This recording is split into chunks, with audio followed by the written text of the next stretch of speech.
spoke to Archbishop Peter Yes. this morning, and maybe one for Brett too.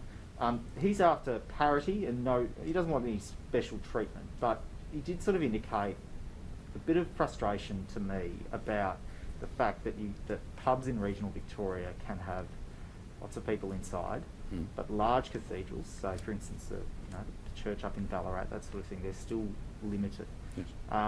Is there any discussions booked with religious communities or any changes possibly on the horizon there? I understand there's been pretty high level talks there with Deputy Premier Molino as well. There have been. There's been ongoing discussions. I had some texts with the Archbishop yesterday as well, and I've committed to have a conversation with him this week.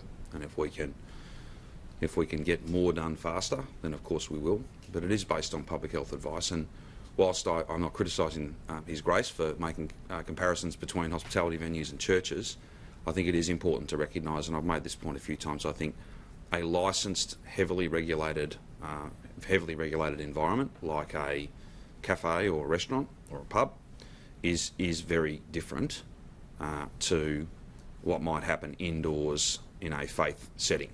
I've tried to. It just is. They're different places. Is that on enforcement or well, it'll be all those sorts of issues. It'll be all those sorts of issues. But there may be a way that those faith groups, and not just the Catholic Church but others, they may be able to demonstrate to us that they can do this safely. Then it'll be a matter of timing. There were some announcements yesterday about more, but it's all focused on outdoors. I think Your Grace told me this morning that they have been trying to demonstrate that for some time. Yeah, and they're obviously not pleased to have got the answer they got, and I'm not critical of that. They're not pleased. They had much, as I've said a number of times, it's been a really challenging year for people of faith, very challenging.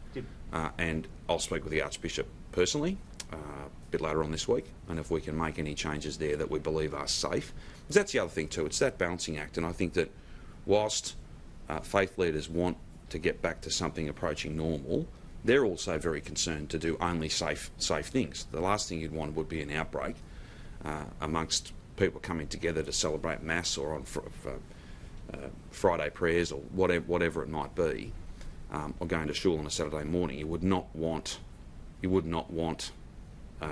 virus to get into an environment like that, whether it's us, people who are going, or indeed the person who's conducting the service. So I'll speak with him today.